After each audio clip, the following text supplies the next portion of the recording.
Hi, hello everybody. Welcome back to Southern Adirondack Outdoors. This is Paul. In the Kubota review video I did a little while ago, I left the tire preference open, I guess you could say, or undetermined as of yet. We've had a couple feet of snow, and they work good in fresh snow that's not packed down. And as you can see over here to my left, I did put chains on it, and they helped greatly. I'll take you off here and take you over for a closer look.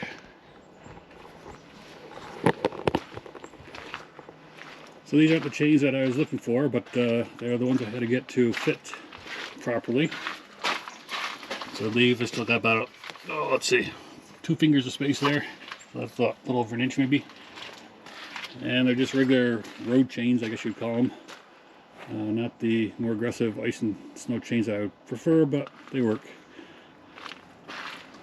I checked them out online for pricing, and actually went to the Kubota dealer, and he had them in stock.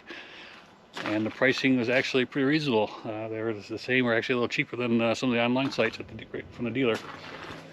And here's the size. Let's see. It's the 17.5-24, the same size as the Industrials on New Holland. But these tires on the Kubota, the R-14s, are a newer tire. They don't have a specific chain for them yet, but these chains fit pretty good. I did have to make sure to zip tie everything down pretty good on the connector there, and especially on the inside. Let's see, let's see what's in the camera. Here's the connector up here, where the chain 2 link sides connect. And then all the extra links and everything I zip tied back so they wouldn't be rattling up here against the cab mount. Just for, I'll probably put one of those chain tensioner or spider things, whatever you want to call them, on to like bungee cords to snug them up a little bit more. I don't want to damage the inner side of the tractor. So I was surprised that Kubota actually had a good deal on chains. I'll probably be looking for front chains as well, but no hurry. The rear does fine. And to give you an idea, I'll turn you around here as they try to keep you level. And that's the driveway. And it's about 150 to 200 feet long down to the road, and it's fine without chains when there's nice fresh snow. But as you can see, it's gravel driveway. And with a gravel driveway and using a snowblower, you have to pack it down a bit before you can snow blow to form a base under there. Otherwise you're shooting gravel all over the place, which unfortunately this year I did. But anyways, with this driveway, once you get it packed down with a layer of hard snow, it is I just barely made it up the driveway without the bucket down or with the snowblower up, so it just barely made it up the driveway. So that's why I got the chains. But alright, so I guess that's about it for you. The tires work good in fresh snow, but in packy snow, forget it. Alright, well, we're going to head inside now and do a little work on that tiger maple that I cut up a little while ago. Okay everybody, we're in the garage now. Going to work on some of this tiger maple, try to plane it down a little bit and sand it, and see if we get the tigerness of it to come out a little better, or if it's there at all. So we'll find out here in a minute. One thing I do want to mention though, on the tractor, the tire chains and the tires, I should have mentioned that the any tires would have been not very successful on the driveway with that hard packed snow and ice. Ag tires or the industrial R4 tires would have done the same thing. So it wasn't really, shouldn't be seen as a complaint against the R14s, because they're really as good as any of them would have done on this surface. So we'll get you set up and we'll start running the boards of the planer.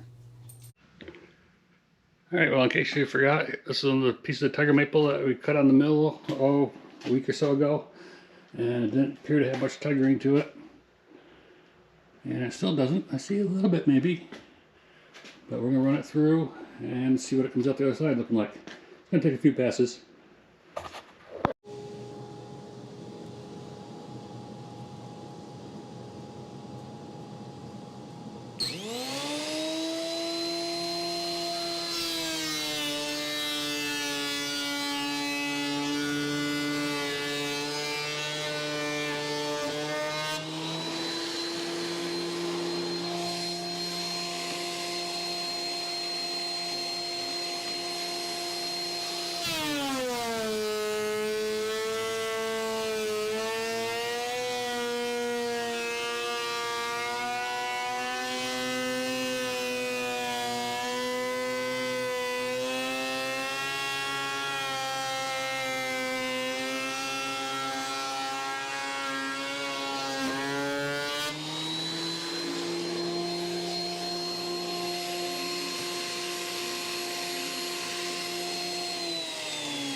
got through, and I'm gonna shut off the dust collector. Okay everybody, here it is after the planing. I haven't done any sanding yet, and I don't know if you can on the camera, but I can see the tire green starting to show through. I'm gonna start sanding, and I'll probably put in time lapse for that. It's not very exciting stuff. So.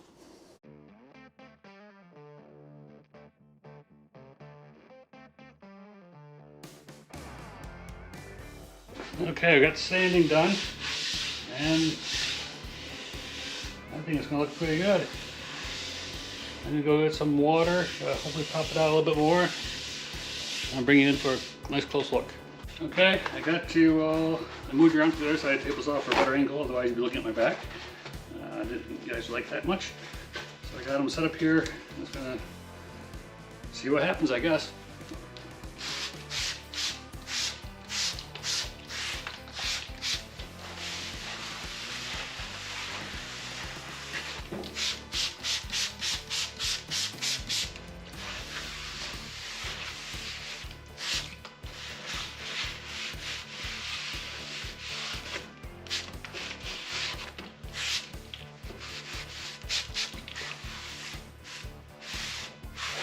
Eat. Saw a dust off too. Okay, a little more coating.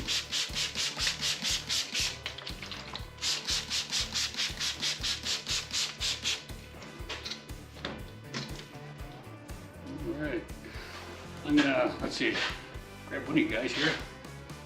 Take the little guy. Bring it in and let's see what we can see here. Camera adjustment here, tripod. It all depends on the angle. Well, here it comes out. There we go. Now it's starting to pop a little bit.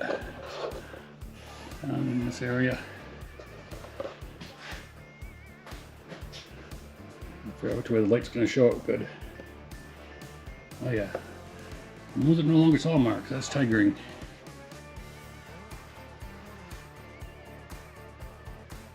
Well. Now I'm pleased. I was disappointed before. The tiger was just hiding in the wood. Yeah. And that's just the water. The true finish would, an oil finish would bring it up much better. Or people use the aniline, whatever it's called, dyes to bring that to different mixtures. Try and find the best angle. Aha, there we go, that's pretty good. Low angle.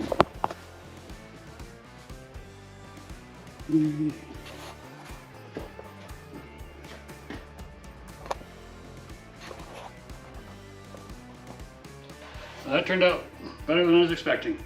When we first milled the log on the sawmill, it was pretty blah looking, I have to admit.